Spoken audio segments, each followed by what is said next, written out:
Minister for Apprenticeships and Skills, Gillian Keegan MP, joins us right now. Good morning to you. Morning, Julia. Thank you very much indeed for joining us. Great shame we've only got you on the phone and can't get to see you. What's happened to the video?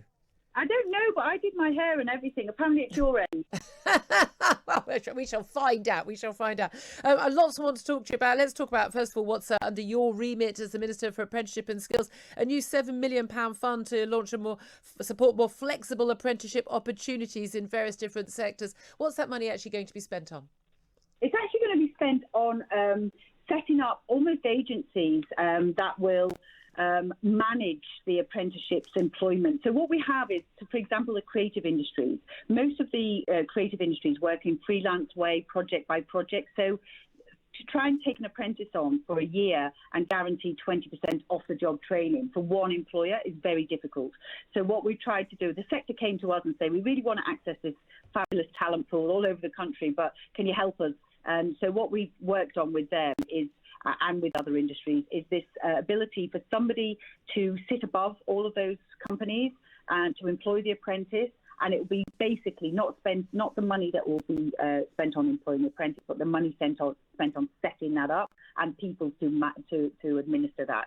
And then the business model will be, as the apprentice goes out and works, then obviously they will pay for the apprentice's time, so that it'll be sort of self-fulfilling and sustainable. So that's what we're going to set up, and it's aimed at creative, construction and agriculture, because they have that kind of sectoral work structure, which is largely project-based or freelance. Okay, well, again, this ties in very nicely with the Times front page today, which are quoting Rishi Sunak, the Chancellor, who was in an interview said, well, he told young people they need to go back into the office, and he said it could be really beneficial to their careers, and more that video conferencing was no substitute. And I think we could agree with that right now with you on the phone in the interview. Getting young people into the office is more important than ever, but only, of course, if the older people are there from whom they actually learn. How soon, how important is it to get everybody, as much as possible, back into their workplaces so that the young people can learn the skills that they need to get on? Well, I mean, I think there's no doubt that flexible working will be part of our future. However, we've now said it is safe to go back to the office. So use the summer to sort of build up and get that sort of cautious and safe return to the office. But there is no doubt that young people who haven't built all that social capital, who haven't worked out, all of these things about the workplace, they can't wait to go in, actually. They're really desperate to go in. And of course, as you say, you can't go in and just sit there on your own. You have to be there with people that you can learn from. All of us went through that experience. All of us, can still remember all the people we've learned through all of our career. And that's important for young people as well. And so, we have that obligation to pass on our knowledge, our skills, our talents, to nurture people, to mentor people. And that's still an important part. And there's a limit to how much you can do that on screen. And I think a lot of young people are very keen to get into the office and to just have those experiences. Well, indeed. And again, it's all very well having the flexible working, but if you're not there when the new jobs are being discussed, and new opportunities, a new project or whatever, very difficult to get that work, whether that's going to work out. Is your government department, is everyone back in? Because from what I can gather, most of Whitehall is still pretty empty. Not everybody's back in. Of course, August we're on recess, so that will definitely lead to it looking a bit emptier. But, it's definitely true. I mean, we've been back in. The ministers and all of the team that support the ministers have been there since June last year in the Department for Education. But there's no doubt in the last couple of months that there's more and more and more people back in the Department for Education. And is your department going to say we'd like everybody back in, please? Because I'm for one, getting a little bit bored whenever I call any public sector or private sector business that they're still got an answer phone saying, due to COVID, we may not be able to answer your call quickly. I think this illusion that everyone's working efficiently at home, I mean, surely that's been busted now, hasn't it? Well, they shouldn't. I mean, I don't know why you can't pick up a call from home. So I don't know why. Me neither. Yeah, me neither. Yeah.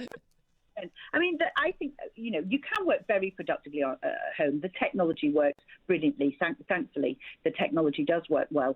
But it's all that impromptu stuff. It's all those impromptu meetings. It's the innovation, the energy you get from other people, the stimulation when you're looking and, different ideas or problem solving. So there's definitely an upside to that, to doing that face-to-face, no doubt. Well, indeed, also about the fact that most people do actually have to leave their homes to go to work, and those jobs often are reliant, whether it's a sandwich shop or a taxi driver or a cleaner or many other jobs, those are anywhere in hospitality, those are reliant on people leaving their homes to go to work, a lot of those jobs. A lot of people are very fearful of doing so because of the pandemic. Nadeem Zahawi, less than a month ago, only a few weeks ago, said there were no plans to tweak the NHS COVID app to make it less sensitive. It was decided that was not a good idea. Yesterday it was announced that it was a good idea. What changed? The case rates, I think probably the data that we're getting since we opened up 2 weeks ago yesterday and lifted many of the restrictions, and if you remember, that was in the middle of, rising cases of the Delta variant, and, we were obviously trying to be cautious. But, the data coming in, it's a public health decision, but they've been looking at that and they've decided that it's safe to do so. It's safe to move it from 5 days to 2 days, which will still cover, when you're most infectious. And the 5 days obviously was more cautious than that. But, as we look at the case rates now starting to come down, and I'm sure public health have looked at that and thought, it's safe to do so. And it's obviously important to get that balance between, getting people to go along with the system and self-isolate, and also, to make sure that it doesn't interfere too much as well. But I think what's probably changed since Nadine was asked that question is we've seen the impact of opening up and removing restrictions in the last 2 weeks, and we've seen the case rates were climbing, and now they've started to fall. And well, they've not started to fall. They've been falling for a little while. I mean, we opened up on the final step 4 was 2 weeks ago now, and we're still seeing case rates drop. Does that suggest that the government should stop listening to advisors like Neil Ferguson on stage, who predicted that we would have, he said it was almost inevitable, we'd have up to 100,000 cases a day and possibly even 200,000. Yesterday, the case rate was 21,952.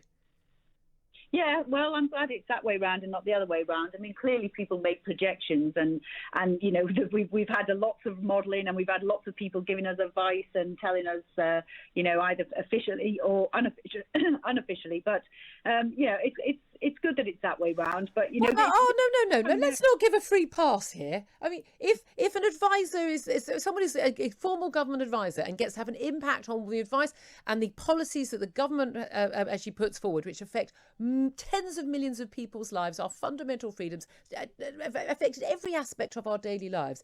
If that person is consistently as wrong as Neil Ferguson is, he's out. I mean, 21,952 is an awful lot less than 100,000, an awful lot even more less than 200,000. Why is anyone still listening to this man? Clearly, his modelling is completely wrong. Well, he is one voice, and of course we haven't just been listening. He's a wrong voice. So why are we listening to him? Why is he even having an input? Well, I mean, the problem with modelling, of course, is you don't know, right? It's all future modelling based on assumptions. His assumptions obviously are more cautious, and which is why he's come up with those. His assumptions were wrong. I think in modelling, your assumptions will always be wrong. The future will always be different. What's the point of modelling? To base a policy which affects, costs the country hundreds of billions of pounds and ruins people's lives?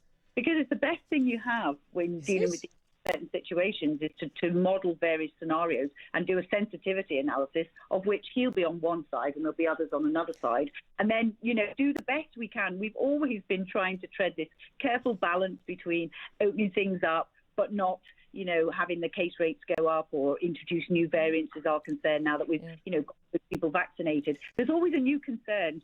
Obviously the vaccine has given us a lot of hope, and everybody's been absolutely fantastic in their response to that. But, we do still have variants and new variants that, we're still cautious about. Okay, just finally going to ask you about travel. It was supposed to be a traffic light list, just it's 3 options: red, amber and green, and then added a green watch list, then an amber plus for France, and then there was a mooted amber watch list. The Prime Minister's people were briefing out yesterday to the newspapers. No, actually, there's not going to be an amber watch list. We're told that France will come off that amber plus list. Has this just been a complete mess, the travel policy? Well, it's very difficult what we're trying to do, which is to open up travel at the same time keep the country safe from new variants, which we can see rising in various places. We've seen the impact of new variants, and we don't want to go there again. Alpha curtailed our Christmas, Delta curtailed our opening up, and, we're very, very keen to keep the country safe from new variants. So we are trying to sort of navigate our way through that difficult balance. But, when we looked at all the options, we've explored every option to try and, to try and do that difficult thing. And in the end, we thought, really that the key thing is to make sure that the system's simple enough for people to understand, so that, it's an important aspect of any system that people understand it and follow it. But what drove the U-turn? I mean, there's been a U-turn on pandemic. There's a U-turn on travel. This was definitely, Amber Watch, this was definitely on the cards. The Amber Plus status of France has been justified again and again by Transport Secretary, Foreign Secretary and Number 10 spokespeople, even though no one, even the Office for National Statistics, can't find the stats that would back it up.